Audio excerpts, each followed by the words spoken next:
তো গাইস এই যে নিউটনের সূত্র আছে, এই নিউটনের সূত্রটা সে কত বছর বয়সে আবিষ্কার করেছিল? ওই 26-27 বছর, 26-27 ওরকমই বয়স হবে, বলতে পারবো না একদম এক্সাক্ট বয়সটা বলতে পারবো না, কারণ ডেলিভারি করেনি না ওকে আমি।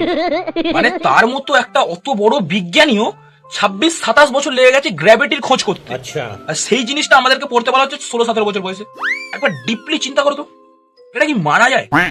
আর আরেকটা জিনিস ডিপলি চিন্তা করো, যে এই জিনিসটা নিউটন 26-27 বছর বয়সে জেনেছে, সেটা আমরা জানছি 16-17 বছর বয়সে, মাত্র 16-17 বছর বয়সে। মানে বুঝতে পারছো আমাদের ব্রেনের ক্যাপাসিটি? সেই সময় যদি নিউটনের সময় যদি আমরা থাকতাম না, তাহলে এতদিন পৃথিবীর মানুষ লণ্ঠন নিয়ে চাঁদে গিয়ে চাঁদে গার্লফ্রেন্ড পড়াতো। আর তোমরা আরো একটা জিনিস লক্ষ্য করো, 26-27 বছর বয়সেও আপেল গাছের তলায় বসে রয়েছে।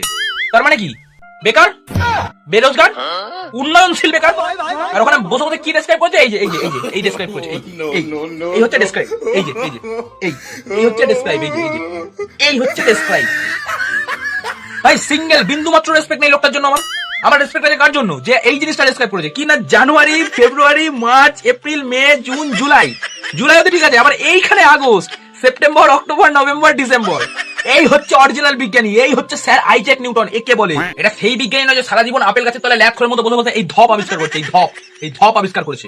এটা সেই বিজ্ঞানী যে ওই বিজ্ঞানীর পড়া পড়তে পড়তে সেটা পরীক্ষায় কবে আসবে সেটা গুনতে গুনতে জানুয়ারি, ফেব্রুয়ারি করতে করতে এই জিনিসটা আবিষ্কার করেছে। এইটা হচ্ছে অরিজিনাল বিজ্ঞানী, রেসপেক্ট হিম।